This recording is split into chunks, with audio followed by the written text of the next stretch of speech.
मरवाही उपचुनाव को लेकर एक और जहां प्रदेश में सियासत गरमाई हुई है, तो वहीं मुख्य निर्वाचन पदाधिकारी ने आज रायपुर में सर्वदलीय बैठक बुलाई और इस बैठक में मुख्य निर्वाचन पदाधिकारी ने राजनीतिक दलों के प्रतिनिधियों से कोरोना संक्रमण से बचाव की व्यवस्था और आदर्श आचार संहिता का पालन सुनिश्चित करने सहयोग की अपील की। बैठक के दौरान जनता कांग्रेस छत्तीसगढ़ के प्रदेश अध्यक्ष अमित जोगी ने गौरेला पेंड्रा मरवाही जिले के कलेक्टर की कार्यप्रणाली पर सवाल उठाए।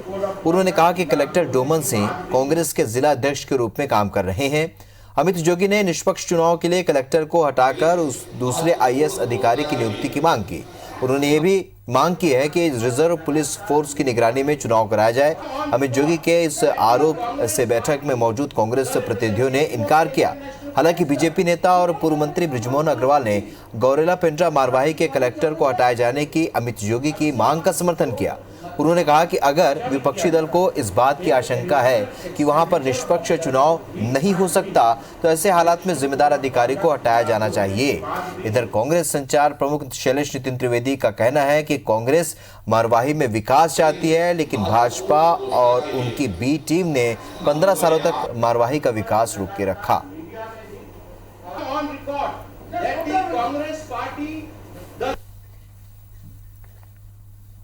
को कलेक्टर नहीं बोलूंगा, जिलाधीश नहीं बोलूंगा। ये जिला कांग्रेस कमेटी के अध्यक्ष के रूप में वहां उपस्थित थे, प्रवेश करवा रहे थे। जिस प्रकार से पुलिस वहां पर लीपापोती कर रही है, एक दल विशेष के लोगों को बचाने में लगी हुई है, ऐसे में छत्तीसगढ़ में पर्याप्त मात्रा में सेंट्रल पैरामिलिट्री फोर्सेस है, केंद्रीय बल है, उसको यहां पर पदस्थ किया जाना चाहिए। देखिए, अगर विपक्षी दलों को इस बात का डर है कि निष्पक्ष चुनाव नहीं होगा, तो फिर चुनाव आयोग को इस पे कार्रवाई करना चाहिए और जो इस प्रकार के अधिकारी हैं जिनके ऊपर में सभी दलों को विश्वास नहीं है, उनको तुरंत हटाया जाना चाहिए। भारतीय जनता पार्टी की सरकार ने तो 15 साल तक और भाजपा की बी टीम ने मरवाही के विकास को बाधित करने का काम किया है। कांग्रेस का प्रत्याशी जो भी हो, कांग्रेस के सारे कार्यकर्ता उसके लिए एकजुट होकर काम करेंगे और मरवाही से कांग्रेस के परंपरागत गढ़ से कांग्रेस को विजयी बनाएंगे। तो मरवाही वो सीट जहां पर विधानसभा उपचुनाव होना है, क्योंकि पूर्व मुख्यमंत्री अजीत जोगी का निधन हुआ और उसके बाद ये सीट पर चुनाव हो रहा है। ऐसे में तमाम तरह की पैंतरेबाजी और बयानबाजी का दौर शुरू हो चुका है। हमारे साथ कांग्रेस से राजन तिवारी जी और बीजेपी से श्रीचंद सुंदरानी जी हमारे साथ जुड़ चुके हैं। आप दोनों का बहुत बहुत स्वागत। राजन तिवारी जी, सबसे पहले आपसे ही प्रतिक्रिया लूंगा, क्योंकि इस पूरे आरोप का, अमित जोगी के आरोप का बीजेपी ने समर्थन किया है, कहा है कि अगर विपक्ष चाहता है कि वहां से कलेक्टर को हटाया जाए तो हटाया जाना चाहिए। आपकी क्या प्रतिक्रिया? अब देखिए, भारतीय जनता पार्टी और जोगी कांग्रेस, इनका गठबंधन तो सर्वविदित है अंतागढ़ के चुनाव से। ये मौसेरे भाई है ये लोग, इसलिए अगर एक कुछ बात कहेगा तो दूसरा उसका पक्ष लेगा, ये स्वाभाविक बात है।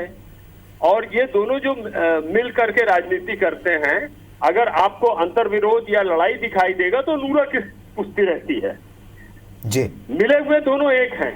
अब कलेक्टर को हटाने की बात कर रहे हैं। हमने 68 सीट जीती, बाद में इनसे एक सीट और छीनी। वो क्या कलेक्टरों के भरोसे जीता है क्या? हम 68 सीट जीता था तो तब तो भारतीय जनता पार्टी का शासनकाल था, सुपड़ा साफ किया था हमने। और सबसे बड़ी बात यह है, बहुत युद्ध में जब हम जाते हैं तो घोड़े के ऊपर भरोसा नहीं करते, हम अपने बाजुओं के ऊपर भरोसा करके लड़ाई लड़ते हैं, युद्ध लड़ते हैं जी। किसी सरकारी अधिकारी के भरोसे नहीं लड़ा, हम अपने कार्यकर्ताओं के भरोसे, दमदार कार्यकर्ताओं के भरोसे और भूपेश बघेल जी की जो नीतियां हैं। चलिए राजन तिवारी जी, बी टीम का आरोप जहां तक आप लोगों ने लगाया, बी टीम होने का आरोप, बीजेपी की बी टीम जेसीसीजे, सुंदरानी जी क्या प्रतिक्रिया देंगे? देखिए, ये कितना भी बी टीम कहें आदरणीय राजन तिवारी जी, ये कांग्रेस के ही लोग हैं। कांग्रेस की बी टीम, ए टीम, ये इनको तय करना है। भारतीय जनता पार्टी को कोई लेना देना नहीं है। लेकिन अगर विपक्षी दलों में किसी चुनाव अधिकारी के प्रति अविश्वास है, अगर किसी ने ये, लेकिन वो कह रहे हैं ना कि बीते चुनाव में उन्होंने जो जीत हासिल की है उसमें तो बीते चुनाव में इन्होंने जीत जो हासिल की जनता को भ्रमित करके, 1.5 साल में जनता का भ्रम टूट गया। कर्ज पे कर्ज ले रही सरकार। 20,000 करोड़ का कर्ज 1.5 साल में ले चुकी है और 20,000 करोड़ का लेने जा रही है। मतलब 2 साल के कार्यकाल में 40,000 करोड़ का कर्ज ये सरकार ले चुकी।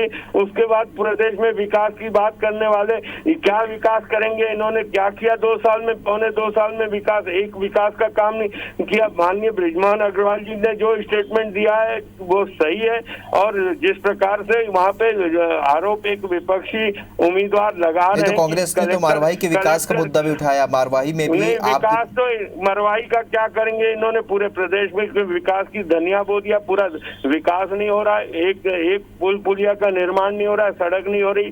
जितना भी विकास हुआ डॉक्टर रमन सिंह जी के 15 साल के शासनकाल में हुआ। इन्होंने विकास के लिए चलिए राजेंद्र तिवारी जी क्या कहेंगे आप? देखिए, सबसे पहले श्रीचंद भाई ने पटरी बदल दिया।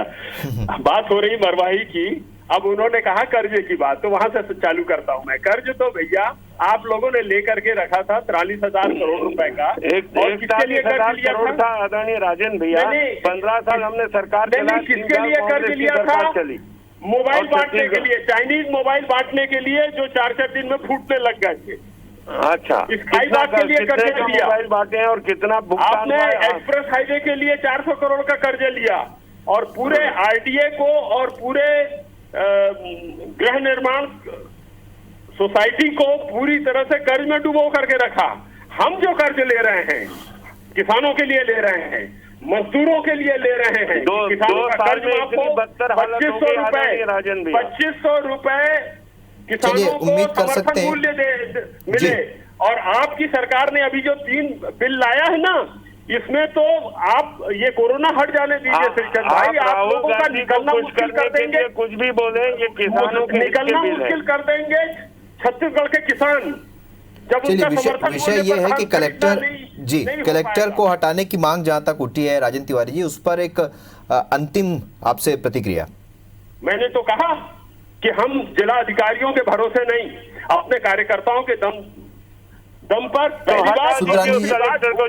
सुंदरानी जी आपसे अंतिम प्रतिक्रिया, क्या आप इसका पूरा समर्थन करते हैं अमित जोगी की मांग का? खास तौर से आदिवासी क्षेत्र में उसके दम पर हम चुनाव लड़ रहे हैं मरवाही का। हाँ, चलिए सुंदरानी जी आप बताइए, आप समर्थन करते हैं अमित जोगी की इस मांग का? आदरणीय राजेंद्र भैया बोल रहे हैं कांग्रेस के कार्यकर्ताओं के दम पे हम चुनाव लड़ रहे हैं, तो जो कांग्रेस का एजेंट बन के कलेक्टर काम कर रहे हैं, ऐसा आरोप जो विपक्षी पार्टी के लोग लगा रहे हैं, हटा दीजिए। पता चल जाएगा आपके कार्यकर्ताओं ने कितना वहां पे चुनाव में दम दिखाया। चलिए चुनाव आयोग तय करेगा कि उस पर क्या होना है, लेकिन फिलहाल आप दोनों चर्चा में जुड़े, इसलिए आप दोनों का बहुत बहुत शुक्रिया। कुल मिलाकर आरोप प्रत्यारोप का दौर शुरू हो चुका है। मारवाही में जिस तरीके से हालात बने